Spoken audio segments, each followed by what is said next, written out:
Bien, vamos a continuar con la hora del deporte. Vamos a dar la bienvenida a Jaime David Fernández Mirabal, quien está aquí como invitado en el día de hoy por su condición de exministro de Deportes, ¿verdad? Para ver un poquito su pasado, su paso por el deporte, su experiencia y eso, pero también vamos a hablar su chin de política, porque la política es lo que manda en los pueblos. Y ustedes saben que Jaime, desde que nació, es un activista político, un militante político por todos lados, por lo personal y por su familia. Gracias, Jaime, por aceptar la invitación. Gracias a ti, Héctor, y un saludo a todos los televidentes. Es un placer poder compartir ideas con usted. Usted ya hizo su ejercicio del día. Usted va a Mirador mucho, yo me lo encuentro a cada rato. Sí, ya hoy cumplimos nuestra jornada y lanzamos un mensaje porque el ejercicio es muy importante para la prevención de la buena salud mental. Y el 10 de septiembre es el Día Mundial de Prevención del Suicidio. Y una de las formas de prevenir el suicidio es ejercitándose, comunicándose. Y ya lancé mi mensaje aparte de mi ejercicio. Ya lanzó su mensaje. Sí. ¿Y eso el mensaje por dónde llega? ¿Por las redes? En mi estado de WhatsApp que yo lo pongo y de ahí, mucha gente lo usa y lo manda. A veces también se lo mando a algunos amigos que tienen que ver con los temas. Por ejemplo, ese se lo mandé hoy a todos los profesionales de salud, del área de salud, que tengo una lista de difusión para que podamos hacer cada uno nuestro esfuerzo en favor de prevenir el suicidio, que es una de las, prácticamente la pandemia post-COVID, porque es la principal causa de muerte hoy en personas jóvenes entre 15 y 35 años, y eso es grave, o sea, casi igual que los accidentes de tránsito. Post-COVID. Sí, post-COVID, mucho más, porque los factores de riesgo en salud mental, lo que más amenaza la salud mental es la incertidumbre y el encierro. Y resulta que la pandemia los tuvo los dos. No sabíamos qué iba a pasar y al mismo tiempo encerrado.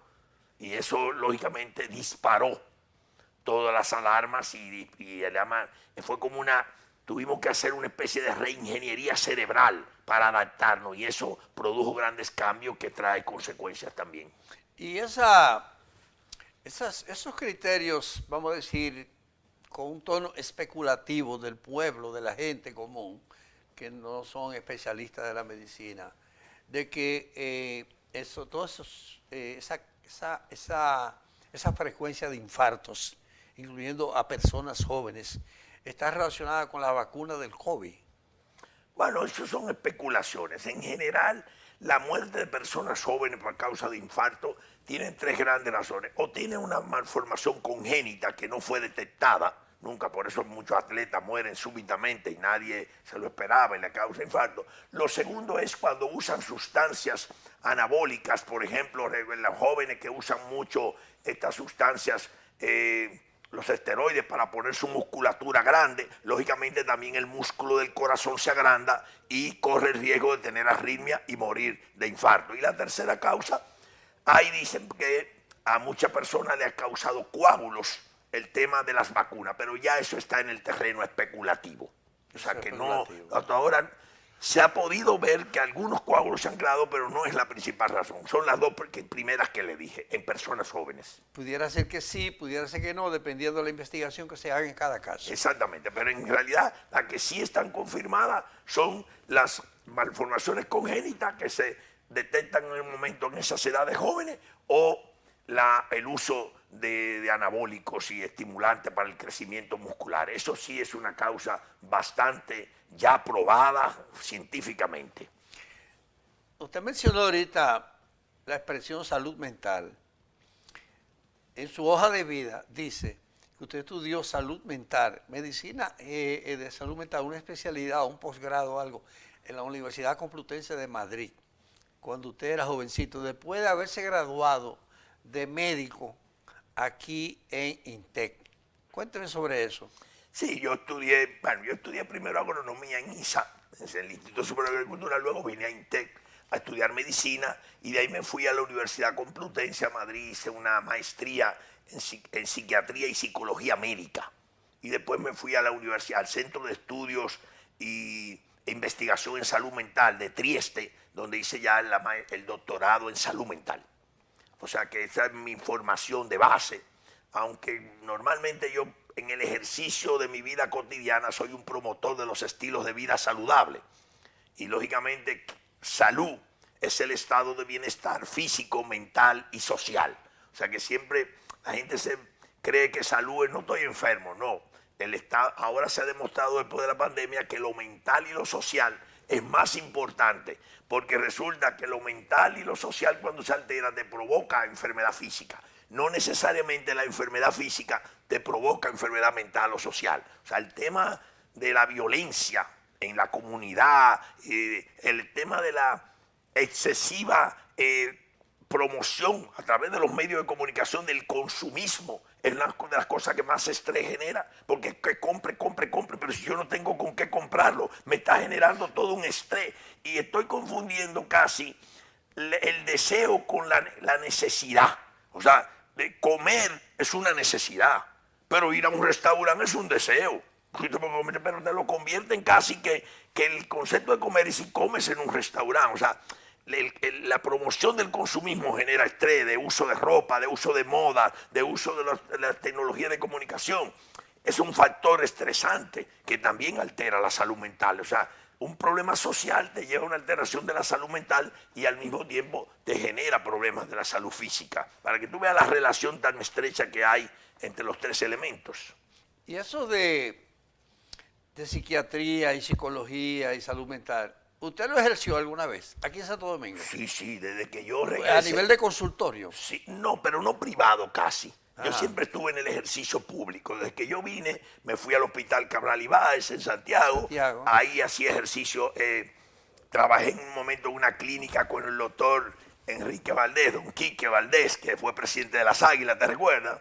Y ahí trabajé un tiempo, pero normalmente en el hospital de Salcedo hicimos lo que se llamaba una unidad de salud mental comunitaria. O sea, trabajar no solo a la persona que venía a nosotros, más bien nosotros ir a la comunidad, a promover las cosas que evitaban la salud mental, al manejo, a evitar que la gente, por ejemplo, que hacía una crisis de salud mental, la trajeran al manicomio, porque eso le quedaba un estigma para toda la vida. El que lo llevaron, no es lo mismo decir que me llevaron a internarme por una crisis de salud mental al hospital Cabral Ibáez o al hospital Moscoso Puello o al Gautier, que decir que te llevaron al manicomio, porque el manicomio es ya un estigma que para toda tu vida tú eres loco. Y entonces esa lucha siempre fue nuestro esfuerzo. Y yo trabajé mucho privado, ahora ya solo me usan para el consumo familiar y no alcanzo de tantos casos que tenemos. De psiquiatría. Sí, quiere decir, hay muchos problemas y entonces yo a manera jocosa digo, ya solo doy para el consumo familiar. Ya. Pero en Salcedo siempre, por ejemplo, los viernes yo trato de ir a la unidad de salud mental a discutir casos para mantenerme un poco activo con el tema. Ese Quique Valdés es el padre del doctor Adriano Valdés. Sí, de Ruso, Adrianito, ¿verdad? de los dos. De Fernando. Valdés Ruso. De Son los dos Valdés. hermanos. Sí. Solo que uno es neurocirujano y el otro creo que es ginecostetra. Sí, el neurocirujano ahí que trabaja en el HOMS. Sí que fue presidente también De de las las Águilas, Águilas. sí, recientemente. Gente muy buena. Y antes de eso... Que eran hermanos también de don Rafael Valdés. Solo que eran Valdés Hilario, solo que eran de padre.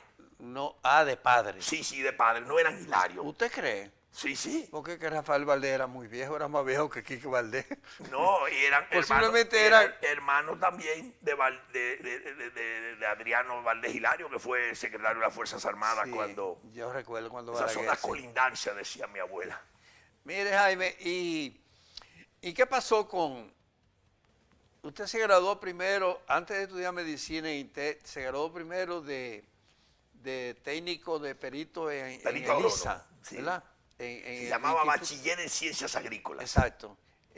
Yo sé por qué usted, bueno, porque usted siempre la familia ha tenido fincas y eso, la agricultura, pero ¿por qué usted de eso de agricultura se dedicó a estudiar medicina? Bueno, realmente yo quise ser veterinario.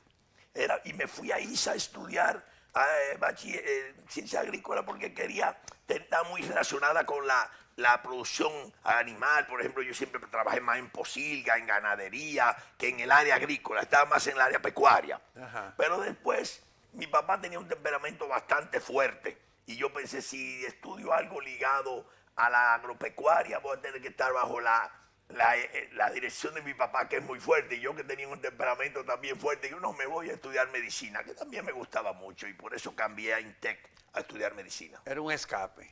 Sí, era una manera también de buscar otra que también me gustaba y que no tenía ese problema de tener bajo la dirección de mi papá, que era bastante fuerte. Ya. Y difícil una vez porque no le pude sembrar los plátanos, que diera carrera por todas partes. Me echó un pleito, pero que eso no lo enseñaban en el ISA, eso era una parte, es una cosa práctica, lo podía hacer cualquiera, pero echó un pleito grandísimo y dije, bueno, aquí está difícil. Me fui a estudiar medicina y me ha gustado mucho. El ejercicio de la medicina me permitió, digamos, tener mucho más contacto con, digamos, las necesidades fundamentales de la gente en temas de salud. Y entonces, él ha podido aplicar sus estudios de agricultura porque creo que tiene fincas aquí en la provincia de Salcedo, ¿no? Sí, pero esas era mi mamá, la que se dedicaba a la agricultura, a la producción de cacao orgánico, a la producción de ganadería. Entonces, bueno, todo eso yo le doy seguimiento con mis sobrinos ahora, con mis hermanos. O sea, nosotros todos lo vemos casi más eso como una nostalgia por el respeto a mamá y a papá, que le Pero gustaba tanto. Usted no es empresario de finca. No, yo soy político. O sea, si todas esas ideas y todo el entusiasmo que yo le dedico a la política se lo hubiese dedicado a ser empresario, tal vez hubiese sido también exitoso. Pero me siento satisfecho en la política. Ya. Y entonces después, pues, a partir de la fundación del PLD, qué sé yo, usted dedicó por entero a la política. Sí, no, bueno, siempre he sido profesional y he trabajado en profesional de salud, pero de hecho, sí, yo antes trabajaba con mi papá ayudándole al PRD. Y recuerden, nosotros venimos del 14 de junio, el 14 de junio al PRD, mi papá luchamos mucho junto con don Antonio Guzmán, yo era todavía muy joven, pero lo ayudé. Mi papá fue gobernador cuando el gobierno de don Antonio Guzmán, pero yo ahí vi la lucha, esas divisiones tan grandes que había y decidí irme al PLD. Y mi papá siempre simpatizaba también con Juan Bosch y por tanto me sentí más cómodo en el Partido de la Liberación Dominicana. Luego aprendí que diferencias hay en todas partes, aunque en el PLD la manejamos a veces mejorcita, no nos damos sillazo. No, simplemente se dividen. Simplemente se van y yo he visto mucha gente que divide. se va y luego vuelve. Yo entré en septiembre del 78 cuando la conferencia Ho Chi Minh y ahí se fue hasta el compañero Euclides Gutiérrez y Franklin, Tonito Abreu, Bosco Guerrero. O sea, se fue muchísima gente y muchísimos de esos volvieron. O sea, la política en eso es cambiante porque a veces las diferencias, los egos de las capas de la pequeña burguesía son difíciles y mucha gente a veces no entiende y no que vine a hablar de política, pero no dejo. El PLD es la única organización que es capaz, Héctor, de tomar a un joven con formación política, pero sin apellido sonoro y sin dinero, y hacerlo presidente de la República. Hicimos dos muy buenos, y hacerlo síndico y diputado y senador. En los otros partidos, y busquen PRD o ahora PRM, para usted ser presidente tiene que tener mucho dinero y tiene que tener apellido sonoro. En el PLD eso no es así. Entonces creo que me he sentido bien ahí a pesar de que, o sea, después, ¿qué pasa? Que los elegimos como PLD, a muchos se les olvida que fue el PLD y creen que es ellos que están por encima del PLD. Y eso no es así. Es la maquinaria del PLD la que los promueve. Claro, ellos tienen también sus condiciones, porque por eso digo, a eso es que le tiene miedo el gobierno, no es a este candidato o al otro candidato, es a la maquinaria del PLD. Perdón. Que nos metimos tan profundo en política. Perdón. Antonio Guzmán, Salvador Jorge Blanco, Hipólito Mejía y Luis Rafael Abinader Corona. Son gente de dinero los cuatro. Ya le dije que en esos partidos así hay que tener dinero o apellido sonoro para llegar. En el PLD no. Y eso es una de las grandes, digamos, los grandes productos de Juan Bosch, que creó una maquinaria, una estructura, con una disciplina, con una mística. Por eso que nosotros sorpresivamente estamos supuestamente desbaratados y hacemos una marcha como la que se hizo el 8 de julio y seamos capaces. Y la gente dice, ¿y de dónde sacó tanta gente? Porque tenemos capacidad de convocatoria, tenemos presencia en cada comunidad, en cada rincón, con debilidades y fortalezas, con luces y sombras. Yo siempre me dedico a ver mucho las luces, a propósito de que dejamos el país iluminado y ahora no lo está. Bueno, pero Jaime, también parece ser que la herencia de Juan Bosch, que también fue un presidente no de dinero, sin tener dinero, ¿verdad? Pero tenía apellido sonoro. Tenía Hay apellido. que decir que es un hombre que vino de construir un hombre como literato, como político, Sí. como cuentista, o sea, como intelectual. Ya había hecho un nombre, aunque para él la riqueza no era su preocupación. No era preocupación. Entonces después, pues, los otros 4 presidentes que yo he mencionado son o del PRD, que fue el partido fundado por el entorno de Juan Bosch, ¿verdad? O del PLD, que es un hijo del PRD. Y también ahora el PRM es un hijo del PLD también.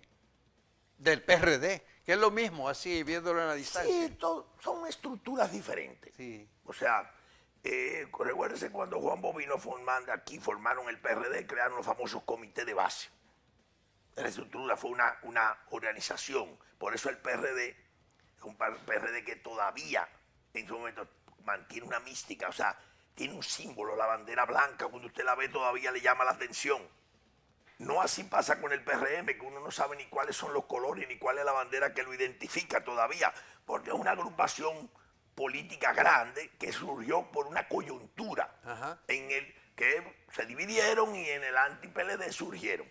Ahora, en el PLD hay una mística, es el único partido que usted ve una bandera morada, una estrella amarilla y usted dice PLD, aunque no diga ningún letrero, porque hay un símbolo. Y eso vale mucho, o sea, por eso Juan Bosch le dedicó tanto tiempo, se salió, como decía él, me salí de un elefante grande y me fui a formar una casita chiquita, pero con formación política, vuelvo y le digo. O sea, porque, Formación política. Ajá, la diferencia es la formación política, que ya en el PLD no se hace tanto y hace falta, y por eso estamos removiendo el Instituto de Formación Municipal, porque si queremos elegir síndicos, muchos síndicos a veces llegaban y no sabían luego qué es lo que había que hacer para manejar bien un ayuntamiento. Entonces esto estamos tratando de recuperar alguna parte. Usted fue senador de la República ¿a qué edad? A los 32 años llegué. 1996. 90. Y luego fui senador, entonces 94, 96, cuando pasé a ser vicepresidente de la República. ¿Y usted fue vicepresidente de la República ¿a qué edad? 39 años tenía. ¿Están oyendo? Primero senador a los 32 años, después vicepresidente a los 39 años.